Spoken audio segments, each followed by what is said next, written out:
Thousands of anti-racism demonstrators have held rallies in cities around the UK, despite government warnings against mass gatherings during the lockdown. Everything that's going on in terms of what's going on in the world, not just America, but globally, it's our duty to actually do something. It's been our grandfather's fight, it's been our father's fight. We don't want it to be our children's fight, and that's why we want to make sure they're a part of this as well. This is the scene in Washington. The US Capitol is bracing itself for the city's biggest demonstrations yet. Black Lives Matter! People have also taken to the streets of Australia, where the focus is on the treatment of Indigenous Australians. Demonstrations have been taking place across the world, triggered by the police killing of George Floyd in the United States. We'll have the latest from Australia and from the UK. First of all, let's show you scenes from the United States, where protests are underway. This is the scene in Washington, D.C. You can see a large avenue there, which has been populated with protesters. We've heard from our colleagues there that there have been peaceful protests. Indeed, the camera is zooming on exactly on we thought it might do. There is the White House, the northern portico of the White House with Lafayette Park there. Of course, the White House has been fortified with fences in recent days, but those protesters are protesting in Washington, D.C., which is under the jurisdiction of the Democratic Party mayor, who has insisted that she does sympathise with protesters. Let's turn now to what's going on the West Coast.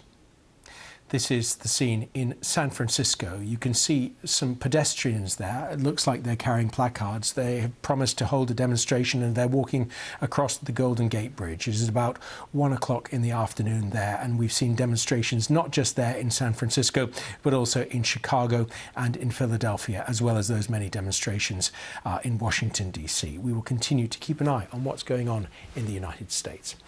And let's have a look at what's going on right here in London. This is the scene live in Whitehall, the main avenue next to Downing Street.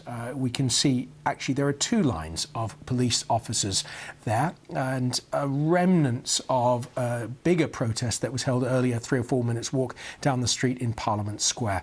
The protesters there, it doesn't look like there are more than a few dozen of them there. There had been scuffles about an hour or two ago, but those protests do appear to be tailing off, and it's very important to say that that larger protest in the day had been peaceful. Well, here in the UK, thousands of people had gathered in cities across the country despite warnings to stay at home because of the risk of spreading the coronavirus. The Home Secretary, Priti Patel, had urged people not to take part, saying that public health had to come first. Well, this evening, some protesters clashed with the police around Downing Street in Westminster.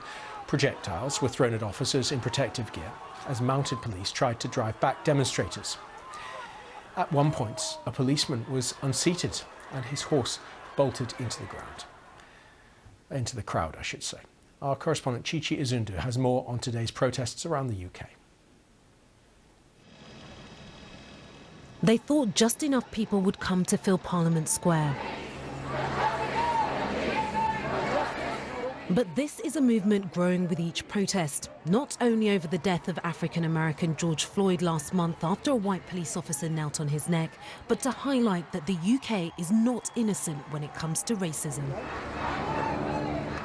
We are here to unite, because what we are fighting for is to stop institutional racism. Yeah? The government had appealed for people to stay away. We are in a health pandemic across the United Kingdom, and coronavirus is a deadly virus. And of course, I'd say to those that want to protest, please don't. The regulations are very clear, you know, in terms of gatherings and mass gatherings in particular. We must put public health first at this particular time. Organisers handed out masks and gloves and told people to keep 2 meters apart. But as the crowd grew, space diminished.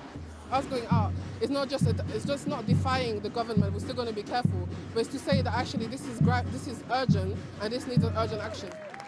London isn't the only place taking a peaceful stand. We're all here together in solidarity. People protested in the streets in Leicester. In Manchester, an estimated 15,000 people gathered in and around Piccadilly Square.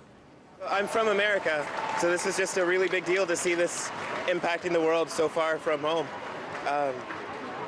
It's actually pretty fantastic. In Sheffield, thousands of protesters took the knee, a peaceful symbolic gesture against racial inequality and police brutality that's fast becoming the emblem of this time. This is one voice with one message: Black Lives Matter. And as thousands march towards the US Embassy, theirs is a hope that they'll be heard and real change can start. Chichi Zundu, BBC News. Well, as the day of protest ends in the UK, there is an update from our Home Affairs correspondent Tom Simons. Tom says that there have been 4 arrests. 4 people have been arrested at Black Lives Matter's protests. And of course, that body of protests earlier in the day in Parliament Square was seen to be largely peaceful. Well, as we've been hearing, a big rally has been getting underway in Washington following gatherings of tens of thousands of people in Britain, France and Australia. Our North America correspondent Aline Makboul is at the demonstration. Well, for more than a week now, they have been coming out in thunderstorms, in searing heat to this square right in front of the White House that has now been officially renamed by Washington's mayor as Black Lives Matter Plaza. You can see in huge yellow lettering on the road are the words Black Lives Matter, and they are here today in perhaps the biggest protests. Demonstrations right around the White House, yes, to commemorate all those black lives that have been lost at the hands of the police, but also to send a very direct message to the man who lives in that building, Donald Trump, of course. So not for the first time this week, thousands of people have gathered in central London as part of protests against the death of George Floyd in America. Many demonstrators wore face masks, although social distancing wasn't so widely observed. However, for most, the message justified their actions. Here's Caroline Davis.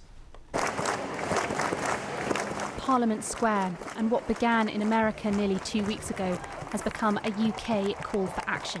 I don't want to be judged because of my surname. I don't want to be looked over just because of the color of my skin. My son doesn't need to be pulled over just because he's a black boy driving by the police. He's been stopped so many times simply because of the color of his skin or because he was raised in a council estate. And these are all issues that we've been faced in the UK on a daily basis. I want to see legislation change. I want to see CEOs and board members change. I want to see the faces and the colour of the skin diversify. There's actually a long, very, very long list of what I want to see. We can't do this anymore. This is not an American problem. This is a human problem. It's got to stop. Our people have got to stop being killed. We're not a threat. We're just like you. The skin colour is different, but we're still like you.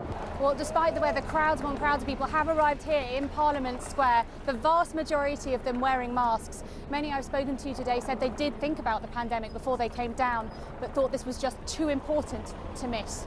I thought long and hard all week about whether I should come myself personally, and I felt that yes, it was important.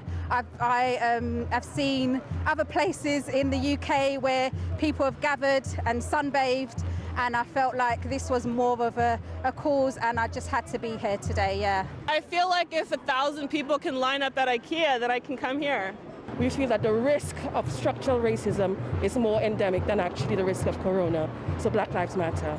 Other events also took place around the capital, like here in Hackney, where keeping social distancing was easier. It's just kind of raising awareness, and it's really nice seeing a lot of people come out, especially because obviously I'm raising 2 black boys. Because if black people die, it feels like I'm gonna die, so I just want to be cheering for black people. We should have grown better, and we haven't. There is more action planned for later in the weekend, despite ongoing concerns about social distancing. Amid the drums and shouts, there was also a moment of silence. Outside the Home Office, a crowd knelt for 8 minutes 46 seconds in memory of George Floyd. A man's death in Minneapolis has sent ripples across to London. Caroline Davis, BBC London. Well, a black MP has spoken of how she and other black colleagues are mistaken for each other in Parliament. The MP for Vauxhall, Florence Eshalomi, says it shows a lazy, racist view that all black people look the same. On another occasion, Marsha Dakova, the MP for Battersea on the left, was mistaken for Dawn Butler, the MP for Brent. A House of Commons spokesperson said racism continues to blight the lives of black people. We are truly sorry that this extends into Parliament.